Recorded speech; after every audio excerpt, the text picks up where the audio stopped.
It's a pretty cool jacket. I was just saying, obviously we got a fight to talk about, but I mean, just the moment, getting a jacket, getting the award for this, the presentation, what does that mean for you? Dude, this means a lot to me. You guys know I've always been, the anti-PD guy and really holding people accountable and holding their feet to the fire. It's guys like me wouldn't survive without this program.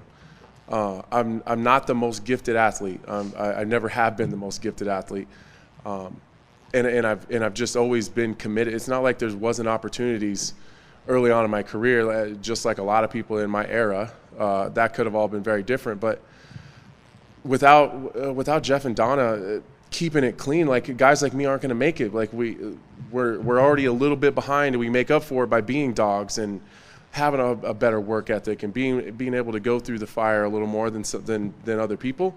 But if people are getting a head start on us, the guys like me aren't going to make it. So, and like Jeff said, it is tough to be kind of tracked 365 days a year. A lot of times I feel bad. I am in Donna's text messages constantly, like, oh my God, I'm at the airport, I'm about to fuck this up. Like I need you to help me change my whereabouts. Like before I actually leave.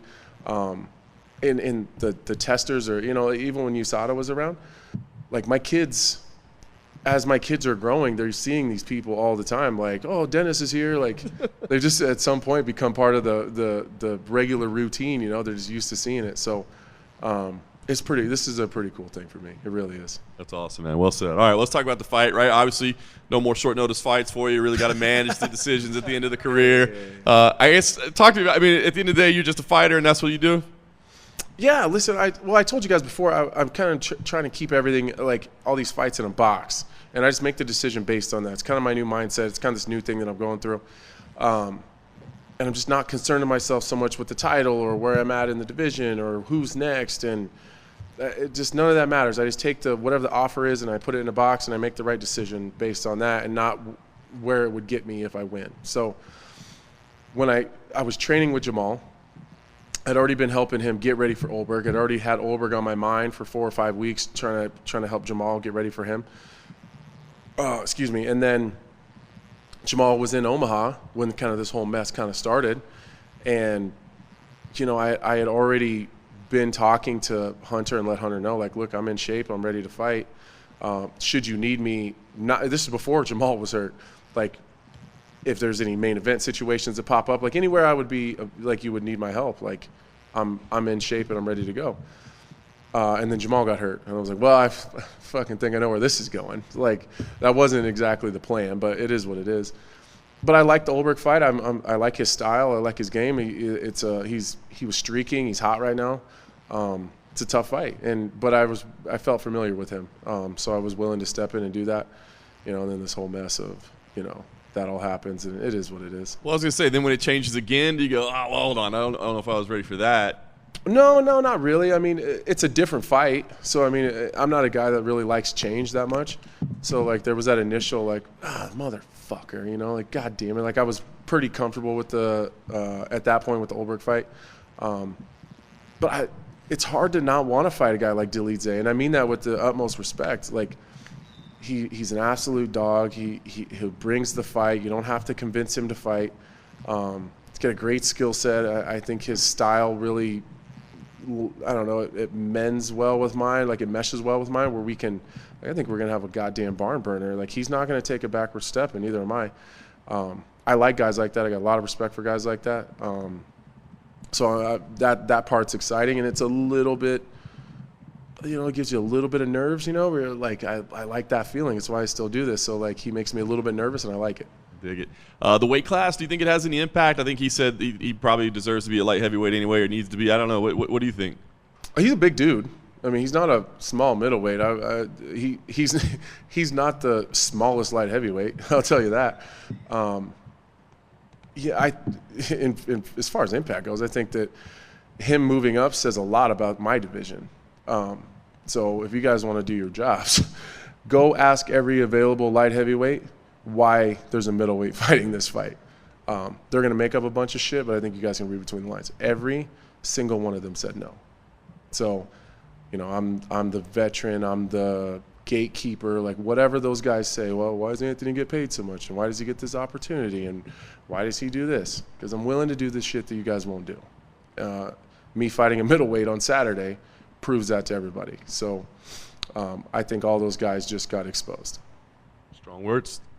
Should be a great fight, like you said. 100%. And serious shout out to Roman Dolidze. It takes a lot of balls. Dude flew back to the States to step in there, a weight class up against a ranked opponent. That's a big deal. I think he should get a lot of credit for that. I love it. Last thing for me, as you said, you're kind of everything in a box, not worried about where it projects you, et cetera. But just like schedule, frequency. I mean, after this, do you need time off, or is it like, hey, if another offer comes up, let me know. What's the plan?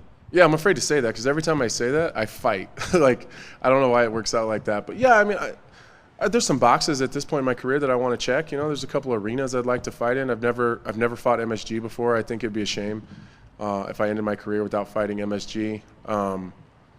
I just don't want to look too far ahead, so it feels uncomfortable to say, well, if this November doesn't work, I'll catch the next one. Like, you know, I'll be working on 37 on the next one. So if I can squeeze in November or something like that, I think that'd be cool, just like a bucket list thing. Anthony, right here.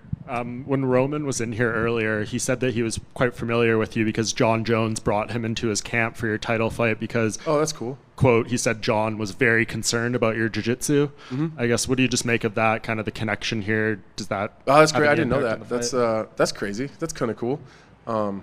Yeah, he's got an incredible jiu-jitsu game. We've rolled a couple rounds together. He's a tough dude. He's a good dude. He's very, very good at jiu-jitsu. So I have a little bit of familiarity with him. I've obviously worked the desk, several times with him on the card. And honestly, I mean, you guys can go back and look at some of those shows. Like, I really raved about his game and his jiu-jitsu, and honestly how frustrating it was at times to see him go into these fights and not do a whole lot of jiu-jitsu. So that's a really cool that's a fun fact. I didn't know that. Yeah, for sure. And of course, we know the title fight is the main event on this card. Mm-hmm. You're not looking past this, but if you win, do you use that mic time, especially for something looking towards that main event? Yeah, I mean, probably, but I said that in the last fight too, but I think I need to delegate maybe to Lloyd or Scotty or Mark, like, to remind me, because I am living in the moment right now. Like, I'm doing a really good job of just staying in the moment and being where my feet are. So, like, I fought in Brazil and, like, I didn't even, Alex Pereira's, like, making fun of me in the crowd, and like, I didn't even realize it, like, because I'm just, like, I'm living, like, where I am, and I was just ready to go hit the beach. So I don't know, we'll see. I'll cross that bridge when I get there. Got to get through Roman Dolidze first, though. Anthony, over here. Yes, just a few minutes ago, you said, like, fellow fighters were, like, kind of calling you a gatekeeper and talking about your pay. Do people actually bring up, like, your pay, like you said? Like, why is Anthony getting Oh, yeah, for sure. Yeah. Like, fellow fighters Yeah, do we that? hear that shit in the back all the time. Like, fellow fighters saying Oh, yeah. that? Oh, yeah. It's weird, right? Yeah, it's very weird. Like, what if you guys were out there arguing about who makes more money? That'd be fucking weird, right? Yeah.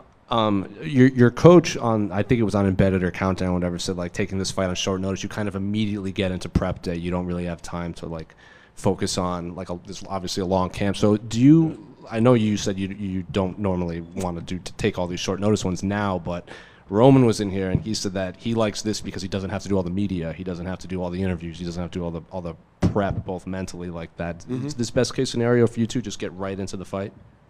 No, none of that stuff really changes for me, whether it's short notice or I have more notice. It's all kind of the same for me. Like, my media schedule is about the same as it typically is.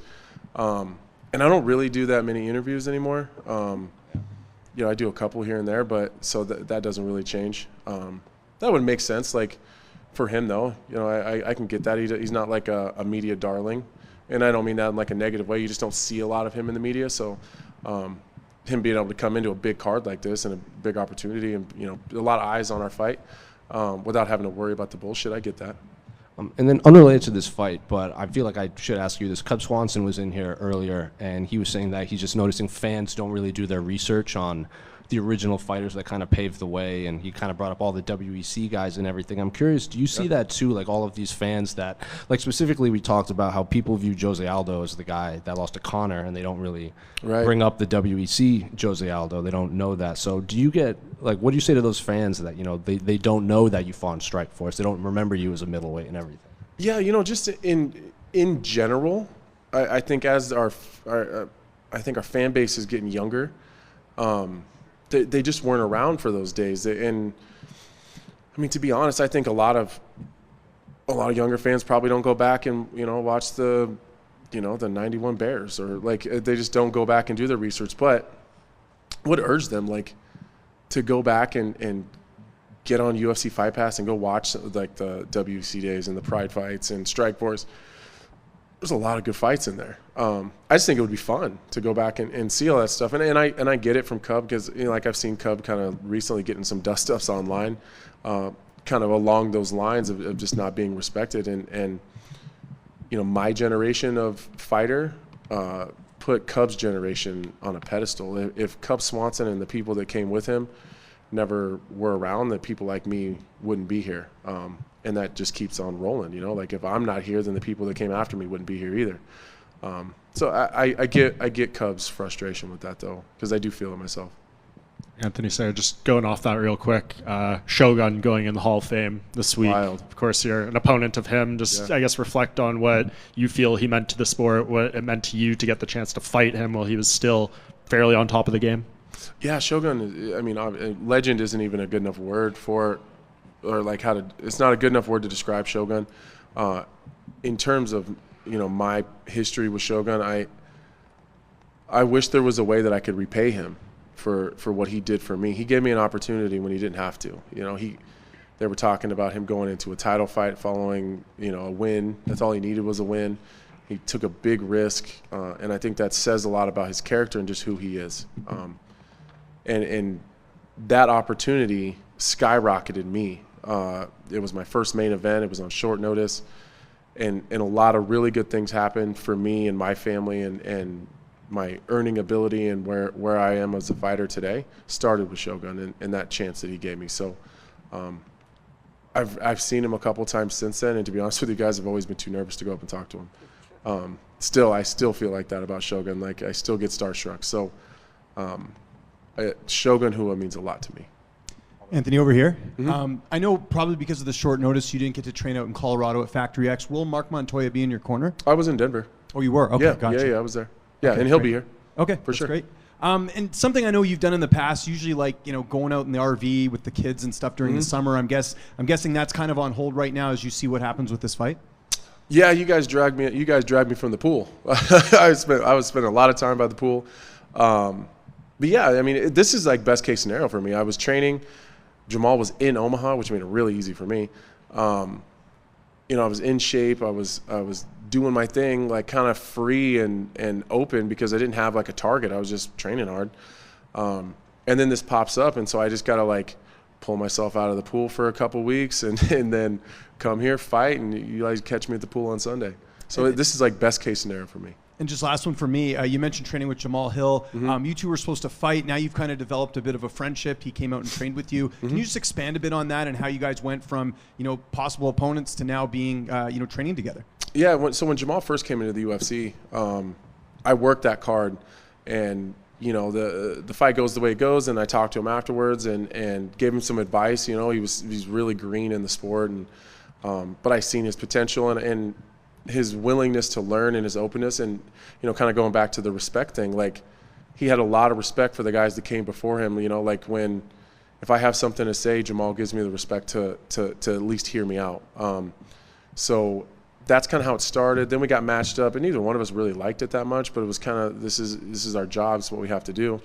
And then we weren't, then he goes and fights Glover, and then I go to Grand Rapids and help him get ready for that fight, and then he wins the title. And so it's weird, our career paths are kind of weird. It was supposed to be me versus Jamal, then after that it was me versus Khalil, then it was supposed to be Jamal versus Khalil, and then it's Jamal versus Olberg, then me versus Olberg. The whole thing's really, really weird. We're in this weird, MMA is crazy, but yeah, it's the whole thing's weird, and it just, it is what it is. I'm sure at some point we're gonna have to sit down and have that tough conversation where both of us get a call that we don't want, but again, we'll cross that bridge when we get to it. Awesome. Thanks, everybody.